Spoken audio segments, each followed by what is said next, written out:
Good morning, wrestling fans. Welcome to PWR today. Labor Day. What are we doing here on Labor Day? I'm the man they call Meathead, and bringing her in on a Labor Day on a holiday weekend. It's the lovely Linda Kay. Good morning, Linda. Good morning, Meathead. Now, while it is a holiday weekend, yes, how could we not talk the wild world of wrestling after last night's pay-per-view? I could go 40 minutes in the wild world of Major League Baseball at American Family Field with the Brewers. That too, yes, indeed. Whew, man. I mean, try being down 5 runs in the bottom of the ninth and scoring, or 4 runs and scoring 5. Unbelievable.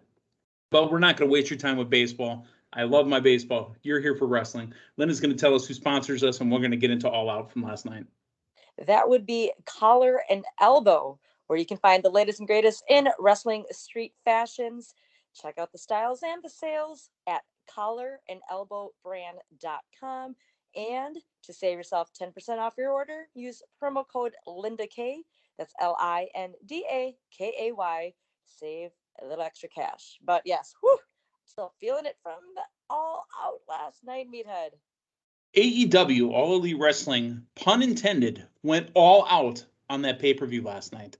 The buy-in started at 6 p.m. Central, 7 Eastern, not including the buy-in. That was a 4-hour pay-per-view. Yeah. 4 hours. Can you imagine sitting at the movie theater? I know we talked about it, and I didn't have any around the house, but can you imagine sitting in a movie theater, get up and go get popcorn, just afraid to miss something because the pay-per-view was on fire. Yeah, well, if you watched it live, at least the way I was watching it, I couldn't pause it either. So I was running back and forth between the kitchen, entertaining guests, and I couldn't dare miss a second of the action. It was insane. I struggled to pause it because I did 3 loads of laundry while I was watching it. I mean, I got some nice clean towels and blankets now, but man, let's get into everything that happened last night. I don't know if we're going to cover every match. I don't have an hour to give you guys today. We'll do what we can. The buy-in. Chuck Taylor, Wheeler Yuta, Orange Cassidy, and the Jurassic Express took on the Hardy Family Office. Matt Hardy, TH2, and Private Party. Great match to kick us off. And, the beatdown of Orange Cassidy at the end, I saw coming, but still it didn't take away from the match. Yeah, a great way to kick off the night's festivities, having a good pop with the good guys winning. And yeah, all I gotta say, it's just a great way to see a lot of the talent in the ring to get things going, and it just set the pace for the rest of the night. Wow. All right. So the show started off, and again, I may go out of order. It doesn't matter. The show started off with the AEW TNT Championship. God's favorite champion, the Redeemer, Miro, took on Eddie Kingston. Miro and Eddie Kingston. And Miro, we've been saying this for months. We've been saying it at AEW. First, the video game playing Miro, and now the Redeemer, God's favorite champion, this dominant monster heel holding the TNT Championship. Looks like nobody's going to take it off of him because he looks like a menacing main event heel. Yeah, I mean, him against Eddie Kingston, maybe there was a chance. We know how tough and rugged and edgy Eddie Kingston can be. Street fighter. Mm-hmm. Yeah, perhaps there was a chance. I thought they had a nice, strong match, but I don't know if you're going to name off the results, if you want me to get into that. Go ahead. Well, go ahead. Miro retains the TNT Championship after a hard-fought match just against Eddie Kingston. And, we would include Matthew Thomas in on this, the results of the PWR draft. But when you don't have any talents in AEW, really, you're going to kind of get left behind, right? Linda, I had both talents in this match. I had Miro and I had Eddie Kingston. Well, I mean, with Miro retaining, that gets you the better of the points. Correct. Would assume. Okay. Well, also, with Eddie Kingston and Jon Moxley being a tag team, I'm only going to get points from one of those 2 individuals. So I took no points from Eddie Kingston in this match. But let's go right into the second match. Mm-hmm. It was Jon Moxley taking on Satoshi Kojima. And Moxley with the victory. I think there wasn't many missteps here. The Chicago crowd knew who he was. And the announcers knew who he was. But after the match between Moxley and Kojima, another brutal competitor from Japan came out and attacks Jon Moxley. To be completely honest, this is airing to mostly an American audience, and I'm telling you, me personally, I had no idea who the hell this guy was. Yeah, as you mentioned, obviously the Chicago crowd knew he got a big pop, and obviously watching it off the TV, the announcers really gave into who he was, how important he is, just how tough this guy is in Japan, and obviously him and Moxley will get a face to face and a little square up in the ring. I like that. I love how the blood from Moxley's elbow got on his collar. Got on his collar right away. Yeah, add a little extra, just considering how tough they speak of him and of Jon Moxley, of course. This leading up to their match this upcoming Wednesday on Dynamite. But yeah, I guess a nice way to just continually show the co-promotion partnerships. Yeah, not only the forbidden door is continually open, but you know what it's doing? It's giving Jon Moxley something to do. Yeah. Minoru Suzuki was the gentleman's name, and they sold to us how devastating it was. He has a bad haircut, but other than that, I had no idea what was going on. Yeah, I liked it though. I liked it too, but again, I think we needed more explanation. I mean, how long has this guy been doing it? What has he done? Give me some video. Give me some, because I'm an ignorant American fan that has no idea who he is. I'm sure. And that's not an insult to me. I'm just saying that's exactly what I am. Yeah, well, I'm sure we'll get that before their match on Wednesday. Okay. The women's match, Dr. Britt Baker, DMD, and Chris Statlander. I didn't feel that there was a chance that Statlander had a chance in this match, pun intended, but I thought she really showed well in this match. But your winner of the match and still champion, Dr. Britt Baker, DMD. Right. Chris Statlander, I mean, coming off her match on Rampage against Rebel Reba and Jamie Hayter. Jamie Hayter, yep. Thank you. Did you see that though, when she had both of them up on her? Like, that was awesome. Shows just how strong Chris Statlander is and how strong of an opponent she can be for our current AEW Women's Champion, but still retaining our girl Britt Baker, team long time, baby. There you go, points. Baby, did you catch that? Baby, yeah. Well, we'll talk more about the points that may have been scored, may not have been scored, baby. But let's talk about the promo from Andrade El Idolo with Chavito. I loved this. I like little things like this, even though it's on pay-per-view, so I don't want them as much. But Andrade was supposed to be at the pay-per-view taking on Pac, and Pac had travel issues. He goes, "My friend, I will pay for your plane next time." Ooh, okay. That was good. I liked it. Good business. Yeah, we're going to get that match again this Wednesday at Dynamite. The AEW World Tag Team Championship Steel Cage match. The Young Bucks taking on the Lucha Brothers. Linda, I'm a huge mark for it. I was excited to tweet you, text you back and forth about it. I love when talent gets played in by musical artists. And this is probably the coolest entrance I've ever seen by AEW. I didn't understand half the words they said, but I loved every second.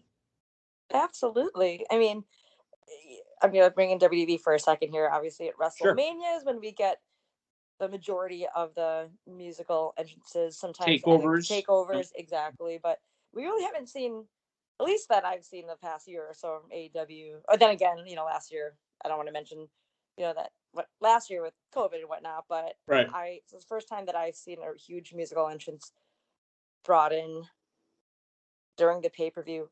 Awesome. I mean, there are only just the 4 pay-per-views, right, for AEW, so that was great to see. And Revolution, Full Gear, all in, all out.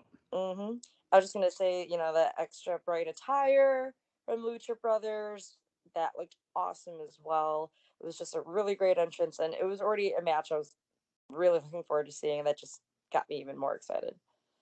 Matthew pointed this out to me. Linda, did you notice this as well? The height of the cage in AEW.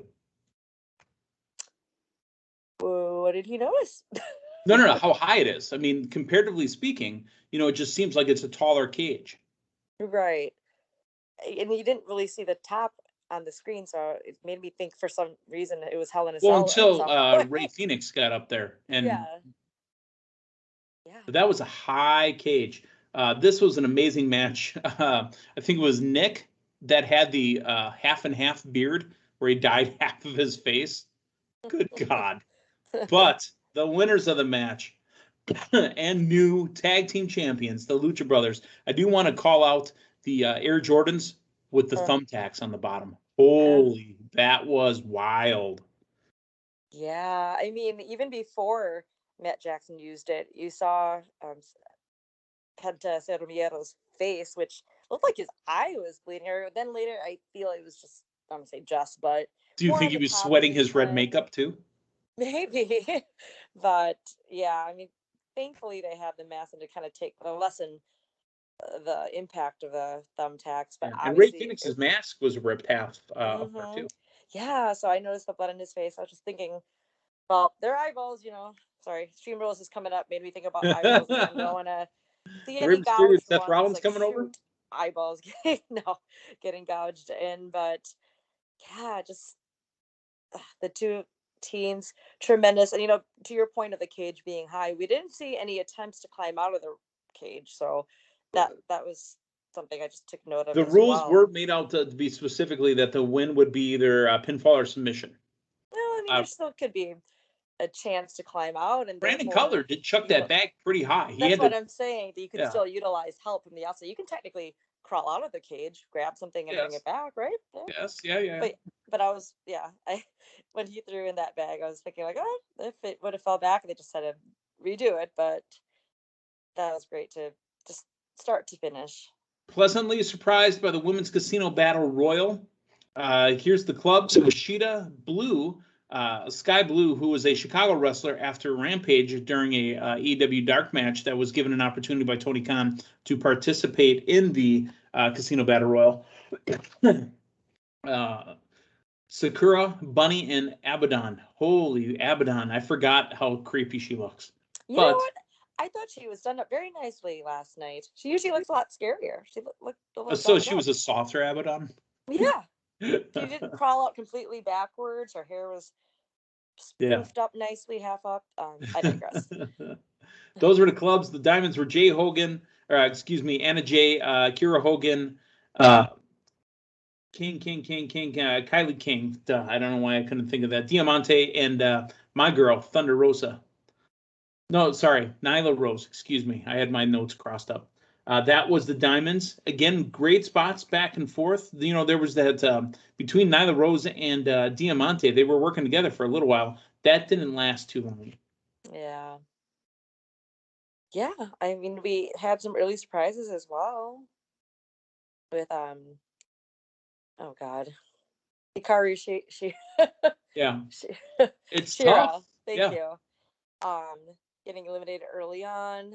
Hey, speaking of surprises too, I forgot to mention this in the buy-in. One of my side favorite performers is back quietly. The Butcher and the Blade, the tag team, are back in action because the Butcher is back. Yeah, I can't wait to see him work again. Yeah, they're a strong tag team, and it's nice to get them back, as a team regularly on TV once again. Yeah. Let's talk about the Hearts. That was Thunder Rosa. That was Penelope Ford. That was Riho. That was Jamie Hayter and Swole. Swole's got the same entrance, if I'm not mistaken, that Moose has. I'm not too sure. Swole. Moose. Pay attention, folks. Moose from Impact Wrestling. I know. I just had a Swole Moose. I had a Swole Moose once. That was a weird weekend. Oh, okay. Not a ton happened here. Thunder Rosa, I thought, was dominating. And finally, we had Tay Conte, Red Velvet, legit Layla Hirsch, Jade Cargill, who I thought was a favorite here, and Rebel. Now, those are the 4 decks. Remember, we still got the wild card left. I thought that Jade Cargill was going to dominate all the way to the end. The wild card, the very widely hinted to, suggested to, well, she showed up. Ruby Soho is back in wrestling, and now she is all elite. Your thoughts of Ruby Soho coming up, showing up, and winning and getting a title shot? Well, number one, I love Rancid.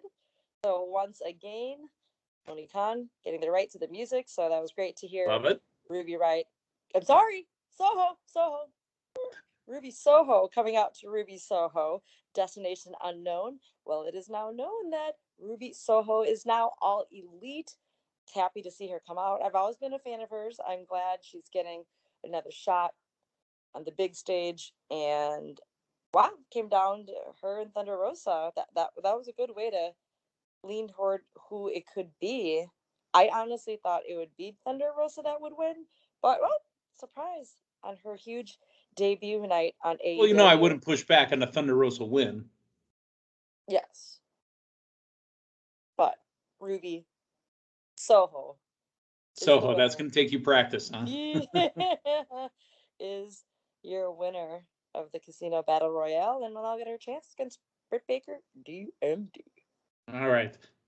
The final fight. If Jericho loses, he will never wrestle in AEW again. 2 entrances. The first one with the Jericho countdown. And it says Jericho's last match. And it's MJF. I love stuff like that. I absolutely geek over little stuff like that. Now, as much as you would think I'd geek over the Axeman playing in Chris Jericho, I think the crowd had a hard time singing to the guitar. It seemed like the music was off. Yeah, I mean, that's his guitar player, but... Right, but I think they had a hard time playing with him, or singing along with him. Yeah, because if you didn't hear the music right, or if it's louder in your section singing in different parts, hard for you to chime in. So I was at home singing out loud. I thought it was a misstep, but it was cool. Yeah. I thought it would have been cool if he introed it, and then... If he would have done it himself. Yeah, or then and then the music chime in right after... Right. The part where he would be done playing, but that's all right. We're nitpicking over really cool stuff, so it's okay. But hey, it's a musical intro to the entrance, which we love. Right. It's our second one already. I mean, so again, how cool is that? All right, so MJF and Jericho. If Jericho loses, he can never wrestle in AEW again, and he goes over to the commentary booth. We thought the match was over. Technically, we had a winner in MJF. Aubrey missed the foot on the rope. The other ref says, no, hey, he had his foot on the rope. I happen to be over here during the Hager and Wardlow brawl over here. Restart that match. Restarted, locked in the walls of Jericho. MJF taps out. Chris Jericho can continue to wrestle. Hallelujah. We need Jericho at AEW or just in pro wrestling in general. So it's great to see he will continue to wrestle at AEW. A heel turn in this match, too. Floyd the Bat turned heel on George Jericho. Thank you. I was like, what did I miss? No. It was commentary did that and did that Bat just turn heel? Yeah. That was kind of funny. I must have missed that part. Sorry. It's not as funny as Tony Schiavone saying the country of Chicago or whatever it was. I mean, literally, it was way off. But hey, you know what? The crowd then got to sing along to Judas because Jericho wins. Out comes the rest of the inner circle. Sammy, Hager, Santana Ortiz. Yes. So that was great. Okay. Here's another song that got sung along to last night. It was The Cult of Personality. Darby Allin, CM Punk, 1-on-1.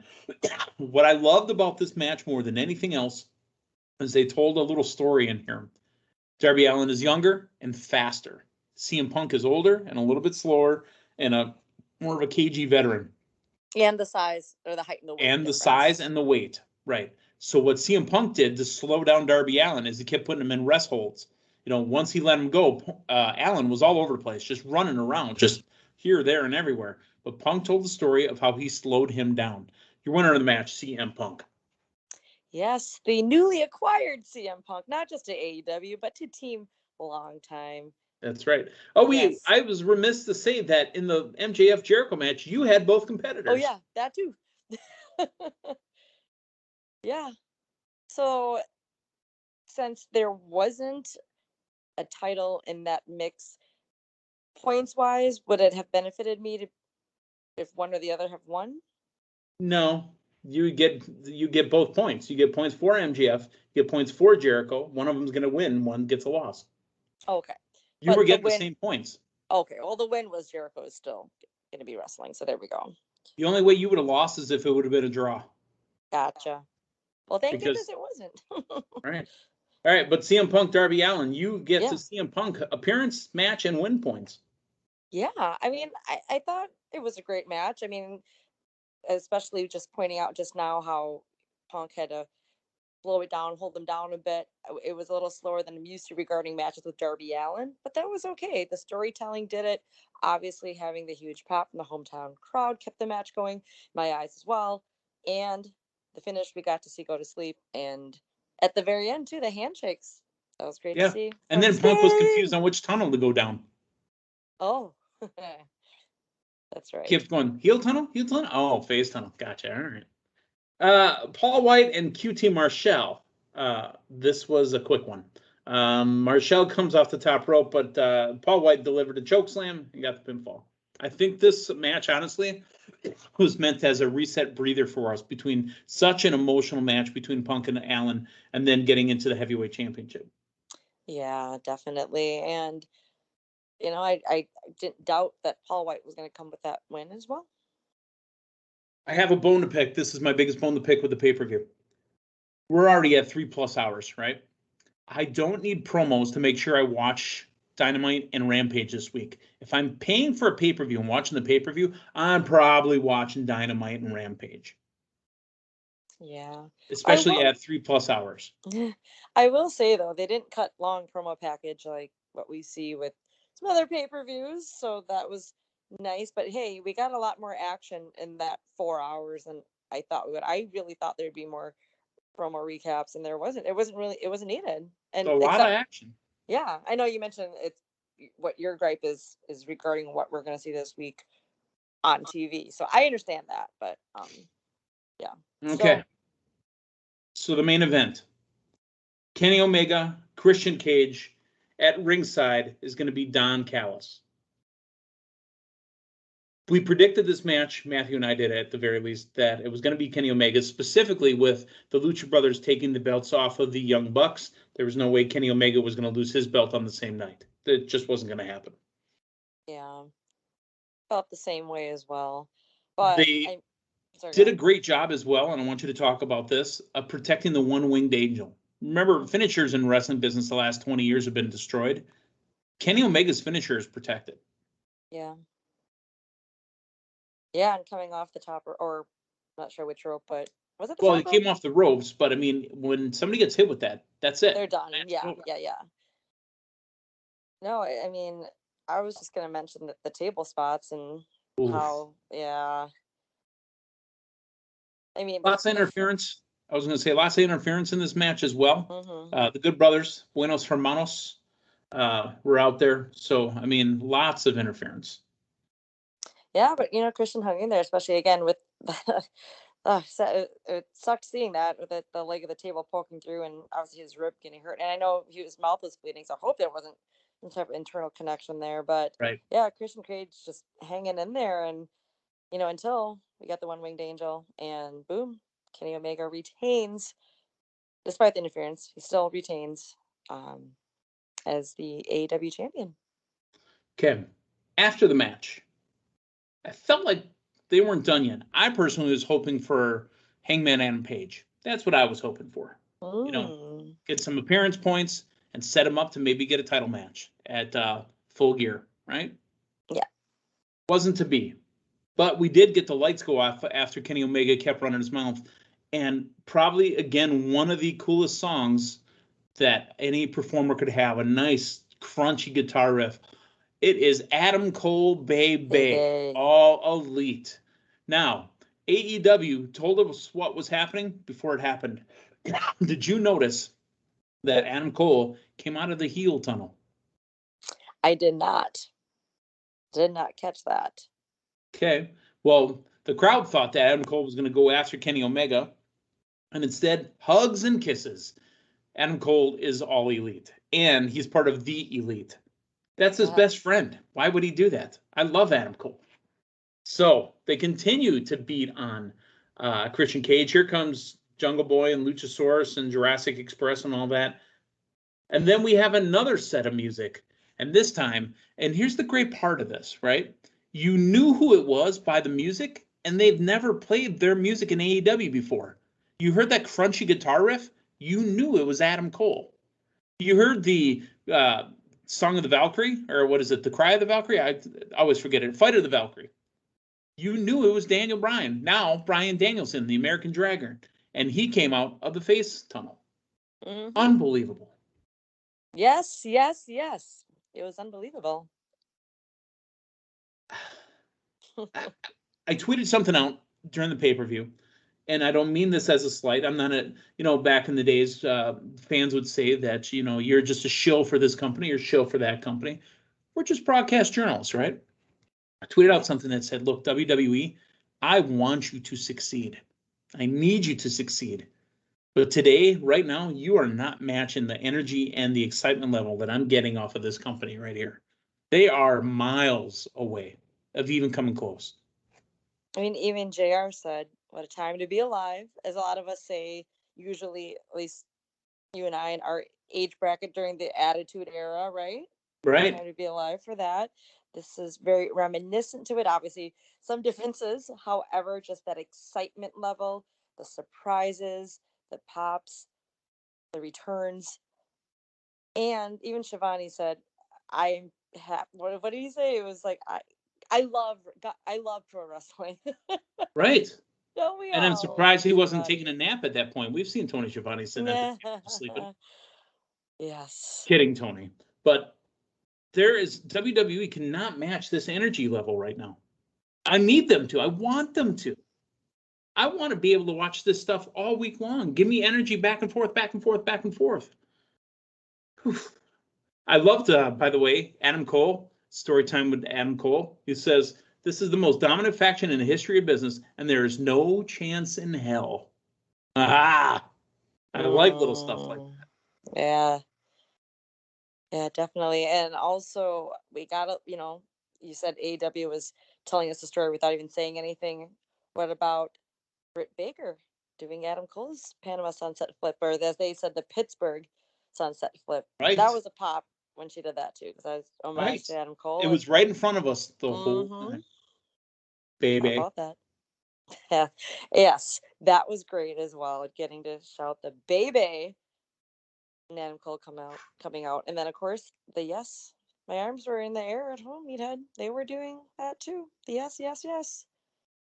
If you were at that show, if you were in Chicago at the Now Arena, the former Sears Arena or whatever it's been called, I've been there for Impact. I've been there for Bound for Glory. I've been there for all sorts of shows. If you were there, you are spent. You literally got there at 6 o'clock Central Time, to start watching the show. You probably got there at 3, 4, whatever, you're in the area. You're leaving at 11 o'clock, emotionally just spent. You got your money's worth. Yes, not to mention if you attended the Fan Fest that they had on Friday and Saturday, and Rampage, and Dynamite. And softball on Thursday. Yes. Legit Layla Hirsch, the MVP of the game. There you go. It's a good time to be a wrestling fan. It's a good time to be a fan of professional wrestling. WWE, we're talking to you. Got to pick it up. Let's go. Linda, we can continue on. Again, I could do another 30 minutes on the Brewers if I had to, an hour. We can't do that. It's time to get our day started. It's Labor Day. And by the way, for you, those of you that are starting to cook out and celebrate Labor Day, but you haven't worked because you've been collecting Grandpa Joe's money, put your food back. This day isn't for you. It's for us that work. For Linda Kay, I'm the man they call Meathead. Hey, thanks for stopping by. Talk to you tomorrow morning. So long, everyone.